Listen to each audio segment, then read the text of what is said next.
अभिनंदन, आभार, आदर, नमस्कार। मैं कुंदन कुमार सिंह महामना एजुकेशन हब के इस वीडियो में आप सभी का स्वागत करता हूं। तो दोस्तों, इस वीडियो के माध्यम से आप सभी के समक्ष जनरल नॉलेज के कुछ महत्वपूर्ण प्रश्नोत्तर लेकर के आया हूं, जो आपके एंट्रेंस एग्जामिनेशन के लिए काफी लाभदायक सिद्ध होंगे।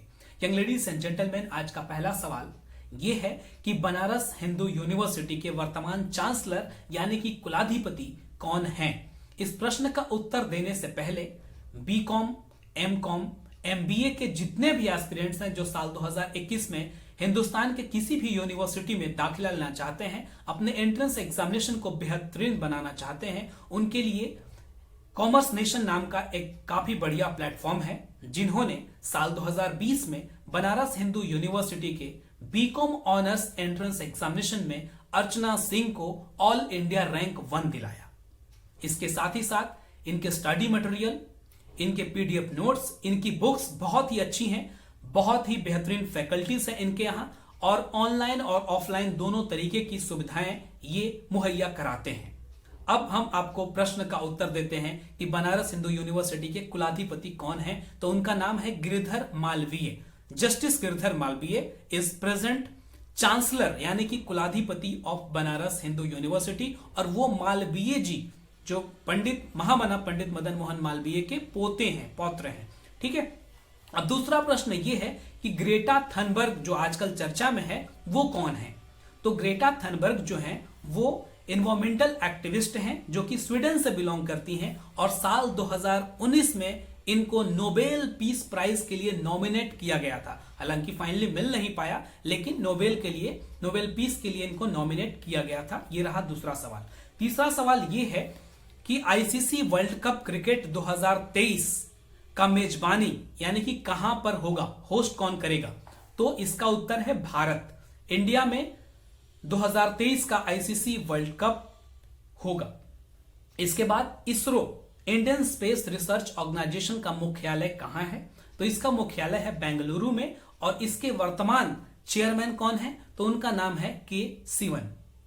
इसके बाद वैलिडिटी ऑफ चेक, जो बैंक के चेक्स होते हैं उनकी वैलिडिटी कितने महीने की होती है? तो इसका उत्तर है 3 महीने की। चेक्स की वैलिडिटी 3 महीने की होती है। इसके बाद फर्स्ट मॉडर्न ओलंपिक गेम्स कहां पर हुए थे और कब हुए थे? तो फर्स्ट मॉडर्न ओलंपिक गेम्स जो हुए थे वो एथेंस में हुए थे, जो कि ग्रीस में है। एथेंस में हुए थे और 1896 में हुए थे।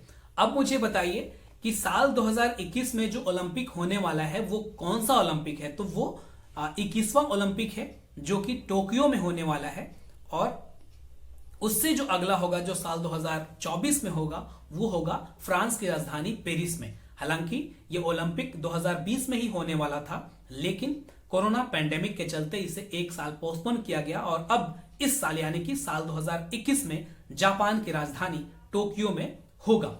तो ये 21वां ओलंपिक होगा। इसके बाद अगला है कि सचिन तेंदुलकर ने, मास्टर ब्लास्टर सचिन तेंदुलकर ने अपने जीवन का पहला टेस्ट मैच किस टीम के खिलाफ खेला था और कब खेला था? तो सचिन तेंदुलकर ने साल 1989 में 1989 में पाकिस्तान के खिलाफ अपना पहला टेस्ट मैच खेला था, और उस समय उनकी उम्र 15 साल कुछ महीने थी। ऑलराइट। इसके बाद शिमला एग्रीमेंट कब हुआ था? तो शिमला एग्रीमेंट 1972 में हुआ था। भारत पाकिस्तान युद्ध के बाद, बांग्लादेश आजाद होने के बाद 1972 में, जब हमारे देश की प्रधानमंत्री श्रीमती इंदिरा गांधी थी, और इंदिरा गांधी और जुल्फिकार अली भुट्टो के बीच में ये एग्रीमेंट हुआ था, शिमला एग्रीमेंट 1972। ताशकंद एग्रीमेंट कब हुआ था? आपको याद होगा, 1966 में, लाल बहादुर शास्त्री, और उसके बाद उनकी मृत्यु भी हो गई थी वहीं ताशकंद में। ठीक है। इसके बाद ASCII का फुल फॉर्म क्या है? ASCII का फुल फॉर्म क्या है? तो इसका फुल फॉर्म है American standard code for information interchange. फिर से दोहराता हूं, ASCII का फुल फॉर्म क्या है? तो इसका फुल फॉर्म है American standard code for information interchange. इसके बाद शनि ग्रह यानी कि सैटर्न पे कौन कौन सी गैस उपलब्ध है? सौर मंडल का जो शनि ग्रह है, सैटर्न है, उसके ऊपर कौन कौन से गैसेस उपलब्ध हैं? तो उसके ऊपर गैसेस जो हैं उनका नाम है हाइड्रोजन और हीलियम। ऑलराइट, इसके बाद अगला सवाल है कि सेकेंड राउंड टेबल कॉन्फ्रेंस कब हुआ था और कांग्रेस की तरफ से उसके रिप्रेजेंटेटिव कौन थे। तो second round table conference London में 1931 में हुआ था और उसके रिप्रेजेंटेटिव जो है महात्मा गांधी थे। ऑलराइट, कांग्रेस की तरफ से। उसके साथ ही साथ आपको एक इंपॉर्टेंट इंफॉर्मेशन देता हूं कि डॉक्टर बी आर अंबेडकर एक ऐसे शख्स थे जो तीनों राउंड टेबल कॉन्फ्रेंस में हिस्सा ले चुके हैं। ऑलराइट, तो 30, 31, 32 में 3 राउंड टेबल कॉन्फ्रेंस हुए। उसमें उन तीनों में डॉक्टर भीमराव अंबेडकर ने हिस्सा लिया और महात्मा गांधी ने सिर्फ दूसरे राउंड टेबल कॉन्फ्रेंस में थे महात्मा गांधी, जो 1931 में हुआ था लंदन में। ऑलराइट, इसके बाद अगला क्वेश्चन है कि father of all India services किसे कहा जाता है। Father of all India services किसे कहा जाता है, तो इसका उत्तर क्या होगा। इसका उत्तर है सरदार पटेल, सरदार वल्लभ भाई पटेल, जिन्हें लौह पुरुष भी कहा जाता है, उन्हें ही father of all India services भी कहा जाता है। अब मुझे बताइए कि ओसामा बिन लादेन की हत्या हुई थी, उसे शूट किया गया था अमेरिकन नेवी सील के द्वारा। ऑलराइट, तो वो कब हुआ था और इस ऑपरेशन का नाम क्या था। तो ओसामा बिन लादेन की जो हत्या हुई थी वो नेवी सील के द्वारा 2 मई 2011 को हुई थी पाकिस्तान के अबोटाबाद में, और उस ऑपरेशन का नाम था Neptune spear. Neptune spear was the name of the operation, जिसको अमेरिकन नेवी सील ने अंजाम दिया था पाकिस्तान के अबोटाबाद में। ऑलराइट, इसके बाद होम रूल मूवमेंट किसने स्टार्ट करा था। होम रूल मूवमेंट किसने स्टार्ट किया था, तो उनका नाम था doctor Annie Besant. Doctor Annie Besant and Irish lady, Ireland की रहने वाली थी और बहुत ही भारत में समाज सुधार के लिए, विमेन एडुकेशन के लिए इन्होंने बहुत ही ज्यादा काम किया। तो home rule movement Annie Besant ने शुरू किया था। इसके बाद चिनाव और झेलम 2 नदियां हैं, वो किस नदी की ट्रिब्यूटरी है। चिनाव और झेलम जो हैं वो किस नदी के ट्रिब्यूटरी हैं, तो इसका उत्तर होगा इंडस, जिसे कि सिंधु भी कहा जाता है, अंग्रेजी में इसे इंडस कहते हैं। तो सिंधु की ट्रिब्यूटरी जो है वो चिनाव और झेलम हैं। ऑलराइट, इसके बाद अगला क्वेश्चन मैं पूछता हूं आपसे कि शरीर का वो कौन सा ऑर्गन है जो हमारे शरीर से नाइट्रोजनियस वेस्ट को बाहर निकालता है या फिल्टर करता है। तो इसका उत्तर है क्या, इसका उत्तर है किडनी। किडनी, ठीक है ना। और जब आदमी की, इंसान की किडनी खराब हो जाती है तो उसे एक प्रोसेस से गुजरना पड़ता है जिसको बोलते हैं डायलिसिस। डायलिसिस एक ऐसी प्रक्रिया है जो एक तरीके की आर्टिफिशियल किडनी की तरीके से काम करता है जब उसका किडनी खराब हो जाता है, तो ठीक है, डायलिसिस।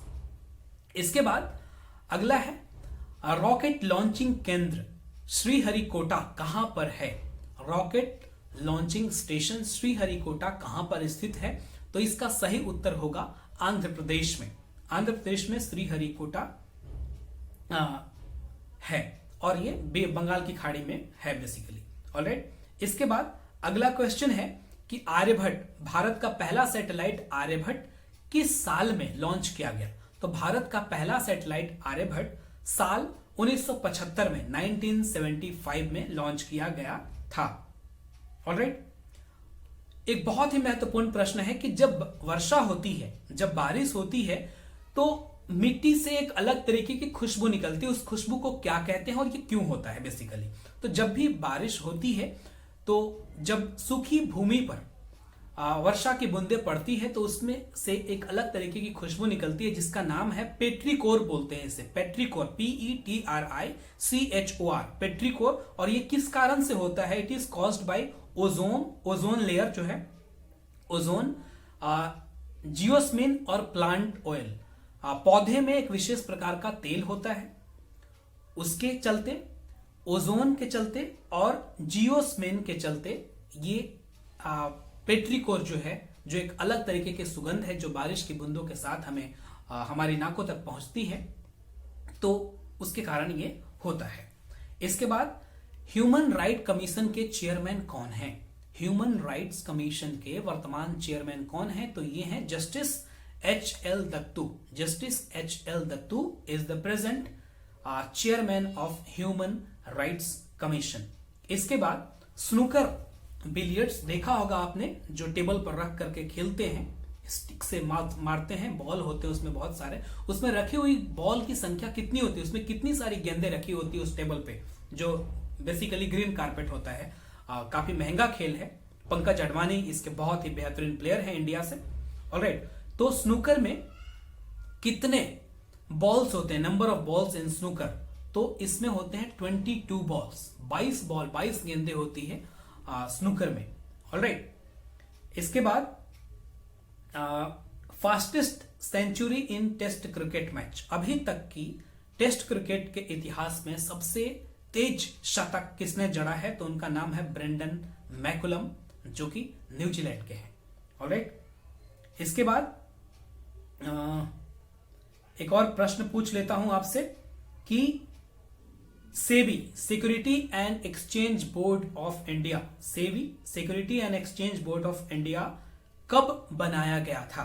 तो 1988 में, 1988 में security and exchange board of India को बनाया गया था। तो ये सारे प्रश्न थे। अब अगले एपिसोड में और भी बहुत ही अच्छे तरीके के प्रश्न चुन चुन कर लाऊंगा, जो आपके एंट्रेंस एग्जामिनेशन के लिए काफी महत्वपूर्ण साबित होंगे। Kindly share the video to maximum of your extent, और मैं समझता हूं कि आपको इससे काफी ज्यादा लाभ हुआ होगा। और अगर इस चैनल को अभी तक आपने सब्सक्राइब नहीं किया है तो जरूर सब्सक्राइब कर लें। यंग लेडीज एंड जेंटलमैन, नमस्कार and all the best for your bright future. God bless you all, good luck.